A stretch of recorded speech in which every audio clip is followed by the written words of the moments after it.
사람의 모습 가운데, 그러니까 사람의 형상, 사람의 우리 육체의 신체를 볼 때 가장 중심이 되는 건 허리라고 할 수 있죠.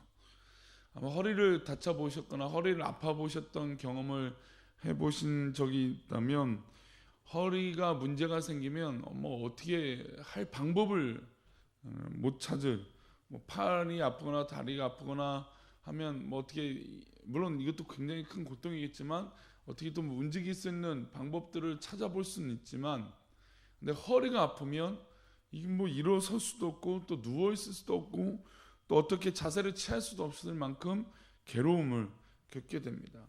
근데 그 허리와 또 이 목뼈를 중심으로, 이 중심을 잡는 이 허리뼈가 참으로 우리 삶에 중요한 것을 알 수 있습니다. 운동선수가 또한 가장 좋은 성적을 내려면 어떨까요? 좋은 자세가 있어야죠. 그러니까 허리도 이 일상생활에서 좋은 자세, 목도 좋은 자세, 뭐 다리도 또 팔이나 이런 것도 좋은 자세를 가져야 무리가 되지 않아서 아프지 않게 됩니다. 운동선수 역시 좋은 자세를 유지해야 그 운동선수의 몸을 건강하게 유지하고 좋은 결과를 가질 수 있다는 것이죠. 그래서 이 중심과 자세는 굉장히 중요합니다. 중심을 잘 잡고, 이 중심을 잘 잡는 것뿐만 아니라 좋은 자세를 가져서 이 삶을, 또 우리 육체의 건강을 유지하는 것이 참으로 중요하죠. 오늘 우리가 읽은 본문은 이스라엘 백성들의 중심을 말하고 있습니다. 우리 2절 말씀, 어떤 중심이 있는지 한번 보겠습니다. 2절 말씀 다시 읽어보겠습니다. 이스라엘 자손은 각각 자기의 진영의 군기와 자기의 조상의 가문의 기호 곁에 진을 치되 회막을 향하여 사방으로 치라. 지금까지 이스라엘 백성들이 시내산까지 올 때는 뭐 어떻게 보면 이제 성경에 기록되어 있지 않으니까 걷고 싶은 대로 모세를 중심으로 또 민족의 지도자들을 중심으로 아마 걸어갔을 것입니다. 대충 줄도 없고 뭐 대열도 없고 어떤 방향, 하나님께서 가라고 하신 그 방향만 보고 갔을 것입니다. 이제 시내산 아래에서 와서 하나님 주신 말씀을 받고 율법을 받고 또 회막에 대해서 배우고 나서 이제 가나안 땅을 향하여 떠나가라 하실 때, 그 떠나가라는 길에 하나님께서 방향을 또 중심을 잡아주셨습니다. 그 중심은 바로 성막이요 회막이었습니다. 성막을 중심으로 이스라엘 지파들이 방향을 잡고 걸어가게 된 것이죠. 중간에 회막이 중심이 되고 이스라엘 12지파가 세 지파씩 사방으로 12지파가 있게 됩니다. 이 중간에 회막이 있고 동서남북으로 이 세 지파씩 있게 되면서 걸어가게 되고 행진하게 되는 것이죠. 그리고 회막을 들고 나르고 회막의 여러 기구들을 운반하는 레위 지파들이 그 회막 중심에 있었습니다. 레위 지파가 중심에서 회막과 기구를 운반하고 맡고 나머지 12지파가 세 지파씩 걸어가게 됩니다. 그러면 여기서 이제 한 가지 우리가 신앙의 상식을 좀 말씀드린다면, 이 레위 지파가 한 지파가 있고 그러면 세 지파씩 12지파면 총 몇 지파입니까? 13지파죠. 그러면 우리가 보통 이스라엘 민족이 12지파라고 말하는데 왜 13지파가 숫자가 될까요? 그것은 이제 어렵지 않습니다. 이제 하나님께서 요셉을 축복하셔서 요셉이 두 지파가 되죠. 므낫세와 에브라임 지파가 됩니다.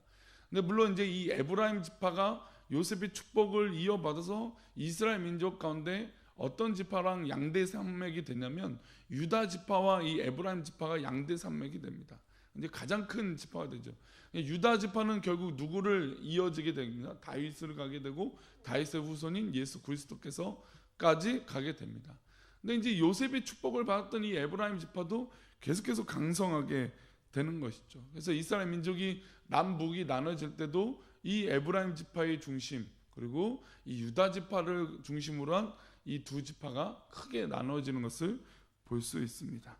어쨌든 13지파지만 이 레위 지파는 하나님의 분깃으로 지파의 계수에 들어가지 않고 그냥 성막을 맡는 이런 중심의 삶을 이 레위 지파는 살게 되고, 이 나머지 이 12지파는 세 지파씩 회막을 중심으로 걷게 됩니다. 이스라엘 백성들은 이렇게 대열을 갖추어서 가나안 땅으로 가게 되는 것이죠. 그런데 이 메시지에서 가장 중요한 것은 모든 위치에서 뭐가 중심입니까? 성막, 회막이 중심인 것이죠. 중심이 성막이라고 하는 것은 굉장히 큰 의미가 있습니다. 첫 번째는 두 가지 의미만 한번 살펴보면, 여러 가지 의미가 더 있겠지만 오늘 이 새벽에 두 가지 의미를 좀 살펴본다면, 성막이 중심이라는 것은 어디를 가든지 무엇이 중심이 되어야 될까요? 말씀이 중심이 되어야 된다는 것입니다. 우리가 알다시피 회막에는 지성소가 있습니다. 지성소가 있어서 대제사장이 1년에 딱 한 번 들어갈 수 있습니다. 지성소가 왜 중요할까요? 하나님의 말씀을 받는 곳이 바로 지성소이기 때문입니다. 그래서 하나님 앞에 우림과 둠빔을 통해서 하나님 뜻이 무엇입니까? 맞습니까? 어떻습니까? 라고 하는 이 질문을 받고 하나님의 뜻에 응답을 받고 나는 이 지성소가 이 성막 가운데 있다는 것이죠. 또한 그 가운데 지성소에는 뭐가 있습니까? 십계명이 담겨 있습니다. 언약궤가 있죠. 그 언약궤 안에 십계명이 있고, 이 언약궤는 하나님의 임재를 상징합니다. 그래서 실제로 이 하나님의 임재를 상징하는 이 언약궤, 이 법궤가 있는 곳에 어떤 일들이 일어나냐? 하나님의 승리가 있었습니다. 물론 이제 후대의 사람들이 이 언약궤 자체가 우상이 되었기 때문에 문제가 발생되지만, 그러나 이 언약궤의 모습을 볼 때 하나님의 임재, 그리고 이 언약궤가 있는 곳은 어디들 가든지 승리하게 되는 그런 놀라운 은혜가 이 언약궤가 그 역할들을 하게 되는 것을 볼 수 있습니다. 즉, 이 지성소를 통하여 하나님의 뜻을 구하고, 또 이 언약궤를 통해 이 법궤 안에 있는 이 십계명, 이 율법을 통하여 하나님의 메시지를 이스라엘 백성들이 듣게 되었다는 것이죠. 그래서 이 12지파가 어디를 가든지 이 회막, 즉 지성소를 중심으로 하나님의 뜻을 듣고 하나님의 말씀을 받고, 우리가 하나님 말씀 중심으로 이 성막 중심으로 살아가야 된다라는 것을 메시지로, 말씀으로 하고 있다라는 것입니다.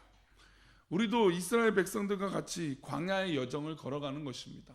우리가 이 세상 살아가는 거 녹록지 않다는 것을 제가 종종 말씀드리는데, 이 세상 살아가는 것 자체가 우리는 광야의 삶을 사는 것이죠. 이 광야의 삶을 살 때 얼마나 다양한 일들이 있겠습니까? 그렇죠? 우리를 공격하는 외인들이 있을 것이고, 거류민들이 있을 것이고, 또 말도 듣지 않는 어떤 그런 거류민이라는 건 함께 있는 사람들이지만 이방 민족들이 우리들 가운데 있을 것이고, 그 이방 민족들이 있다는 건 무슨 일입니까? 우상을 그들이 나쁜 영향력을 우리들에게 알게 모르게 스며들게 하여서 죄를 짓게 만들고 유혹하게 만든다는 것입니다. 게다가 가나안 땅에 들어가면 좋은 일만 있습니까? 그곳에도 7 족속이 있어서 그들을 공격하고 어렵게 만드는 일들, 즉 발목을 잡는 일들이 계속 있게 된다는 것이죠. 그러면 그 어려움과 시험에 있을 때마다 어떻게 그들을 이길 수 있고 어떻게 중심을 잡을 수 있을까요? 그것은 바로 하나님의 성막, 또 하나님의 지성소, 이 언약궤를 중심으로 이 말씀으로 말미암아 바로 서야 된다는 것이죠. 우리 사랑하는 성도님도 이 세상 이 광야에서 살아갈 때 다른 것 중심 잡지 마시고 하나님 말씀으로 중심 잡으시고, 하나님 율법으로 중심을 잡으시고 하나님을 향하여 중심 잡으셔서 흔들리지 않기를 축복합니다. 서론에 제가 말씀드린 대로 좋은 중심과 좋은 자세는 뭘 얻게 됩니까? 건강을 얻게 되는 것처럼 우리가 하나님의 말씀으로 중심을 잘 잡으면 우리는 영적인 건강함으로 우리의 실제 육체적인 건강함도 있게 될 줄 믿습니다. 사랑하는 성도님들, 특별히 이 새벽에 나와 기도하시는 성도님들은 하나님의 말씀을 간곡히 기도하여 하나님 말씀이 내 말씀 되기에, 그래서 그 말씀이 내 삶의 중심이 되는 그런 놀라운 은혜가 있기를 축복합니다. 첫 번째는 말씀으로 중심이 된다는 의미가 있고, 두 번째로 이 성막이 중심이 되어야 된다는 것은 교회가 삶의 중심이 되어야 된다는 의미입니다. 적어도 이제 우리 새벽 예배 나오신 분들은 이제 교회가 생활권이에요. 교회가 모든 일주일 삶 가운데 교회의 일들이 가장 우선이 되기 시작합니다. 그런데 이 한국 교회가 사회가 발달하고 또 풍요로운 시대가 되면서 이 교회가 중심이었던 삶에서 어떤 삶으로 바뀝니까? 내 여가 활동가, 내 취미 활동가, 내 유익을 위하여 내 삶의 부분들이 점점 바뀌고 있다는 것이죠. 예전 막 한국 교회가 부흥할 때는 일주일에 뭐 새벽 예배 몇 시간씩 교회 와서 기도하고 또 해도 그것에 불평함과 불만이 전혀 없었습니다. 근데 이 요즘은 이 내 삶을 얼마나 영유하느냐, 또 내 삶을 얼마나 여유롭게 삶을 사느냐라고 하는 관심이 커졌기 때문에 교회 중심, 말씀 중심으로 살기보다는 내 삶과 내가 누리고자 하는 그 삶의 중심으로 삶의 패턴들이 바뀌게 되었다는 것입니다. 물론 우리 새벽 예배 나오신 분들은 적어도 우리의 삶의 시작과 또 삶의 모든 부분에서 이 교회와 또 이 교회에 나와서 기도하는 것을 중심으로 잡는 분들이지만, 이 한국교회 전반적인 모습을 볼 때 교회가 중심의 삶에서 조금씩 벗어난 것을 볼 수 있습니다.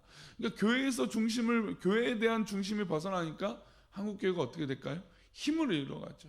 왜냐하면 인간적인 삶의 영유를 누리다 보니까 어려움 있고 또 유혹이 없고 어떤 결정적인 상황이 왔을 때 교회에 와서 하나님 앞에 기도하는 것이 아니라 그저 교회를 멀리하고 그 삶이 익숙하지 않다 보니까 기도하지 않게 되었다는 것이죠. 우리 새벽에 기도하시는 우리 귀한 사랑하는 성도님들은 정말로 하나님 앞에 이 교회가 중심이 되어 말씀으로 하나님 앞에 나아가며 정말 하나님 앞에 붙들림 받는 그런 귀한 삶을 사시기를 축복합니다.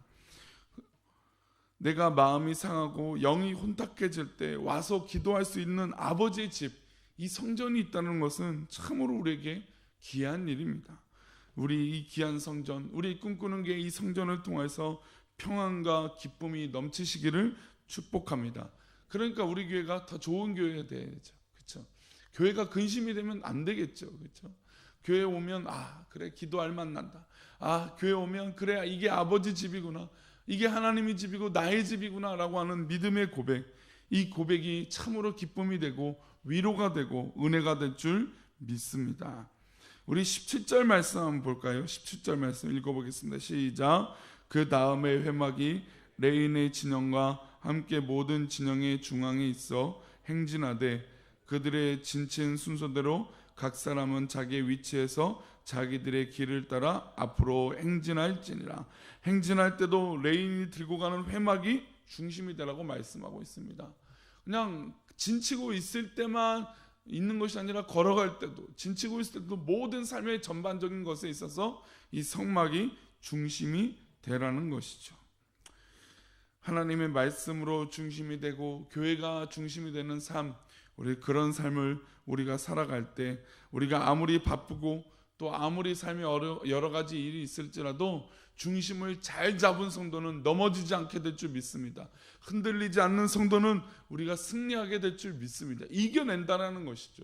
그러나 말씀이 중심이 되지 않고 교회가 중심이 되지 않으면 유혹이 올 땐 우리는 그 중심을 잘 잡지 못하기 때문에 넘어질 때도 있고 쓰러질 때도 있다라는 것입니다. 우리의 삶의 중심, 우리가 걸어가고 달려가는 어떤 상황에도 말씀이 인생의 중심이 되어 함을 붙드시고 앞으로 어떤 상황에서도 어떤 조건에서도 말씀 중심, 교회 중심, 성경 중심으로 살아가는 주의 백성들이 되시기를 축복합니다. 오늘 맥체인 성경 읽기표에 우리 전도서 말씀 한 두 구절 읽어보겠습니다. 우리 전도서 말씀입니다. 전도서 12장 입니다. 우리 전도서 12장의 말씀.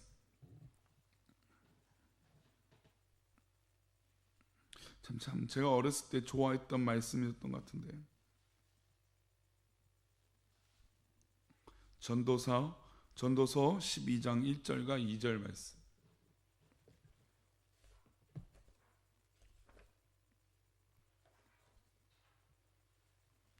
함께 읽어볼까요? 1절과 2절입니다. 시작. 너는 청년의 때 너의 창조주를 기억하라. 곧 공고한 날이 이르기 전에 나는 아무 낙이 없다고 한 해들이 가깝기 전에 해와 빛과 달과 별들이 어둡기 전에 비 뒤에 구름이 다시 일어나기 전에 그리하라. 아멘. 사랑하는 성도님들, 우리가 삶을 좀 지혜롭게 살 필요가 있어요. 지혜롭게 사는 건 뭐냐면 어려움이 닥쳤을 때 아이고 내가 하나님 앞에 기도할 거, 아이고 하나님 앞에 매달려 있을 거라고 후회하는 것, 그런 삶을 살기보다는, 물론 그것도 기회예요. 왜냐하면 그렇지 않은 사람들이 있거든요. 어려운 일이 와도 관심이 없는 사람들이 있어요. 근데 그렇게 하는 것도 참으로 귀한 거지만 이왕 우리가 믿음으로 살 거면 먼저 하나님을 기억하고 먼저 우리 하나님의 말씀을 생각하는 지혜가 있기를 축복합니다. 그러면 어려움이 오기 전에 우리가 준비된 마음이 있다는 것이죠. 내가 하나님을 생각해서 살아가는 이 어려움과 이 유혹은 바로 나를 넘어뜨리려고 하는 사단의 괴계이구나. 그러니까 그 모든 것들을 경험했을 때 하나님의 뜻 가운데 중심을 잡고 이겨낼 수 있다는 것이죠. 그런데 어려움을 겪고 나서 후회하는 것은 그 마음에 준비되어 있지 못하기 때문인 것이죠. 그 준비는 무엇입니까? 오늘 전도서 말씀은 이렇게 하고 있어요. 너는 청년의 때에 무엇을 기억하라고요? 창조주 우리 하나님을 기억하라는 것이죠. 우리 삶의 모든 것 전반에 있어서 우리 하나님, 나를 창조하여 주시고 나를 이끌어 주시고 나의 모든 것 되어 주신 우리 하나님, 그 하나님을 기억하라는 것이죠. 그런데 요즘 세대를 보면, 또 특별히 이 젊은 세대들을 보면 하나님을 기억하지 않습니다. 심지어 두려워하지 않아요. 자기들의 인생이 100년, 1000년, 만년이 될 거라고 생각해요. 그러나 우리 인생이 아무리 지금 과학이 발달돼도 100세 인생입니다. 100세. 물론 80세, 90세, 100세 그때를 우리는 감안할 수 없어요. 그 모든 삶은 하나님께서 허락하신 거예요. 그 하나님께서 허락하신 것을 기억하지 못하는 인생이 요즘 젊은 세대라는 것을 볼 때 참으로 안타까운 세대라고 저는 느끼게 됩니다. 우리가 알다시피 전도서는 솔로몬이 기록하면서 헛되도다라고 고백하는 건 왜 그렇습니까? 바로 젊었을 때 또 모든 상황 가운데 하나님을 기억하지 않은 삶이 바로 헛된 삶이라는 것을 얘기하고 있다는 것이죠. 그러니 지금이라도 늦지 않았습니다. 지금이라도 하나님을 기억하며 우리 삶 가운데 말씀 중심, 교회 중심으로 살아간다면 하나님께서 우리 가운데 그 놀라운 일들을 이뤄내실 줄 믿습니다.